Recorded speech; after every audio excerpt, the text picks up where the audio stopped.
Não se deixe enganar por falácias. A Bíblia diz que ninguém os engane com palavras vãs. Esse conselho foi dado há quase 2000 anos e ainda soa tão verdadeiro como sempre. Atualmente vemos-nos bombardeados de vozes persuasivas, estrelas de cinema vendendo cosméticos, políticos promovendo certas diretrizes, vendedores forçando a venda de produtos, clérigos expondo doutrinas. Com demasiada frequência, essas vozes persuasivas se provam enganosas. Nada mais que palavras vãs. Todavia, as pessoas em geral facilmente são enganadas por elas. Eu vou fazer uma série de vídeos com exemplos de falácias que ajudarão você a identificar falsos argumentos. Os exemplos aqui serão de caráter teológico. Porém, você poderá aplicar os princípios em vários assuntos, como política, filosofia ou qualquer outro assunto. Falácia 1. Atacar a pessoa, ou ad hominem. Este tipo de falácia tenta desacreditar um argumento perfeitamente válido por meio de um ataque irrelevante contra a pessoa que o apresenta. Considere um exemplo dado na Bíblia. Jesus Cristo tentava explicar sobre sua morte e ressurreição. Estes eram conceitos novos e difíceis para seus ouvintes, mas em vez de pesar os méritos dos ensinos de Jesus, alguns atacaram o próprio Jesus, dizendo: "Ele tem demônio, e ele está louco. Por que vocês o escutam?"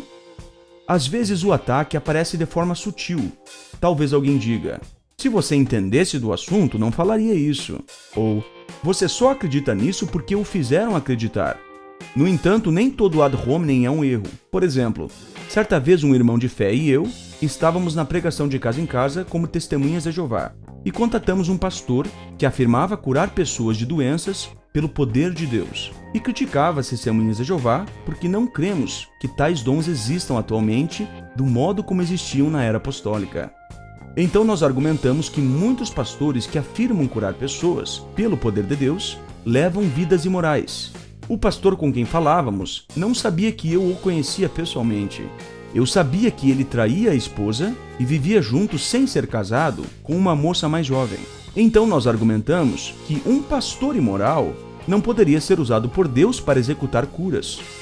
Então perguntamos a ele: "O senhor bem sabe que infelizmente muitas pessoas que afirmam ser bons cristãos levam vidas imorais. Por exemplo, a Bíblia condena o adultério. Você acha que Deus daria um poder de curar a um cristão adúltero?" O pastor engoliu seco. E nós tentamos dar a impressão de que falamos aquilo espontaneamente, como se não soubéssemos da vida adúltera que ele levava, como se nossa pergunta fosse mera coincidência. Obviamente, a partir disso nós deixamos publicações baseadas na Bíblia e seguimos em frente. Será que esse ataque à pessoa é inapropriado?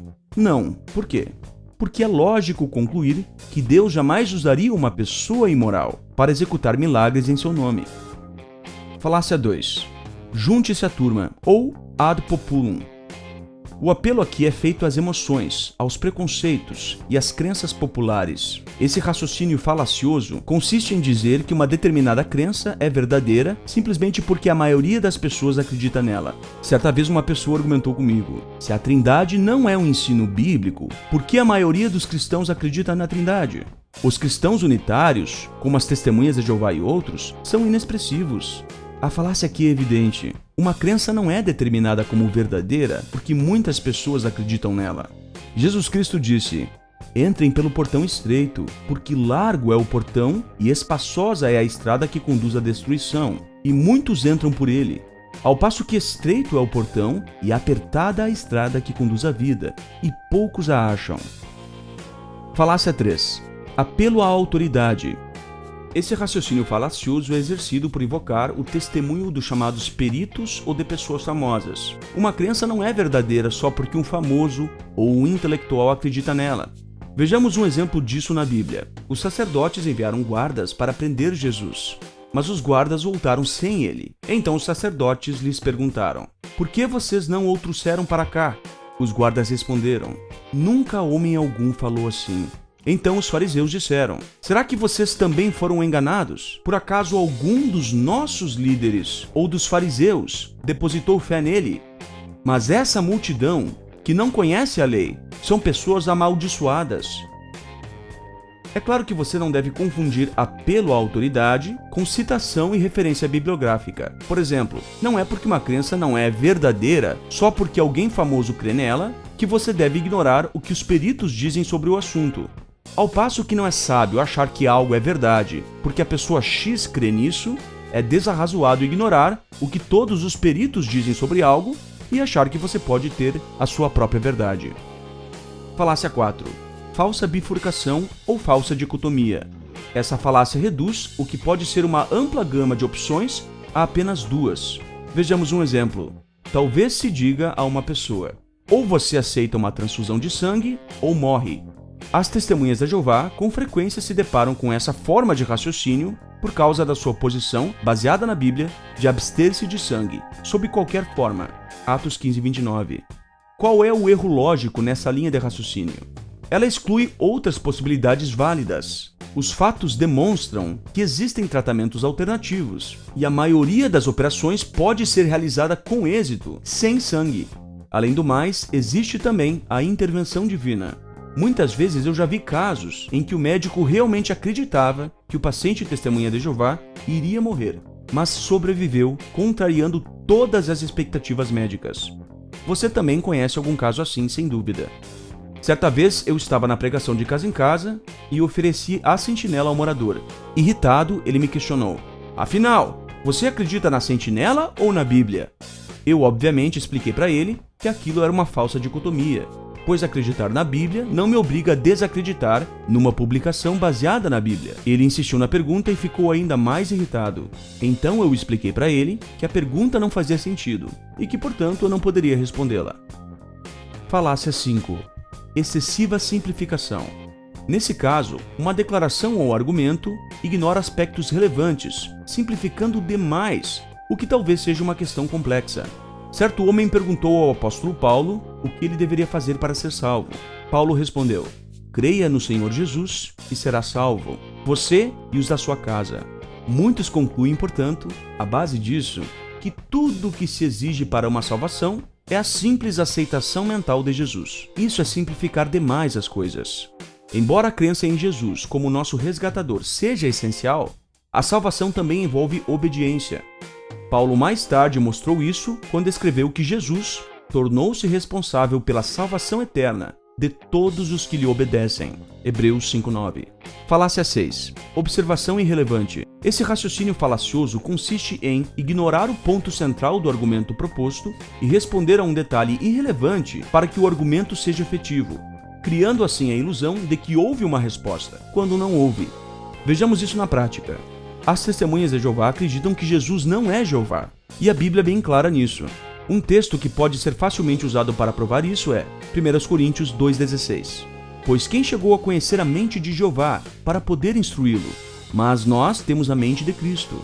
Aqui vemos claramente que o escritor nos mostra que Cristo não é Jeová, ou não é o Deus do Antigo Testamento, e nem o Deus da Bíblia. Uma resposta que alguns já deram para esse argumento é de que a palavra mente aqui se refere aos ensinos, não literalmente a mente, e que, portanto, o nosso argumento seria falho. No entanto, aqui há a falácia da observação irrelevante, pois mesmo que a palavra mente se refira ao ensino, o argumento continua em pé.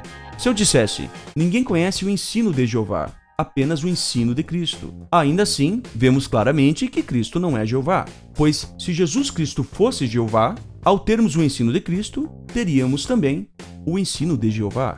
Portanto, você conseguiu perceber por que isso é uma observação irrelevante? Porque ela cria a ilusão de que o argumento proposto foi respondido e refutado, quando na verdade não foi. O ensino provém da mente. Você não pode dizer que o ensino de Jeová não provém da mente de Jeová. Portanto, se nós conhecemos o ensino de Cristo, nós conhecemos a mente de Cristo. E se conhecemos a mente de Cristo, mas não a mente de Jeová, então Cristo não é Jeová. Então fica claro que aqui há uma observação irrelevante, pois o ponto levantado, o ponto refutado, o ponto respondido, não altera a efetividade do argumento em si. Falácia 7. Ad nauseam. É uma tática de argumentação que consiste em repetir um argumento até metaforicamente provocar náusea. Assim, cria-se a ilusão de que um dos lados está certo, simplesmente por repetir várias vezes um argumento. Um exemplo muito comum atualmente é nos famosos refutação a fulano de tal ou resposta ao vídeo do fulano de tal. Funciona assim: João faz um vídeo, Pedro faz outro dando uma resposta a João. João faz um segundo vídeo respondendo a Pedro. No entanto, nesse último vídeo de João, ele não propôs nenhuma resposta real ao ponto central dos argumentos de Pedro. Então Pedro desiste do debate, pois percebe que João é um lunático, louco para ganhar ibope em cima de Pedro, e incapaz de entender o que ele mesmo diz. Assim, visto que Pedro não dá a resposta a João, João canta a vitória, quando na verdade João ganhou apenas no cansaço, não na argumentação. Entenda esse ponto. Quem tem razão não é aquele que responde por último. Em muitos casos, dar a última resposta somente prova que a pessoa tem todo o tempo do mundo para fazer isso. Em muitos casos, a sabedoria é não responder, principalmente quando a pessoa a quem se responderia não passa de um lunático. Eu espero que você tenha gostado desse vídeo, um grande abraço e fique em paz. Se você deseja apoiar esse canal, use o link do Apoia-se na descrição. Obrigado.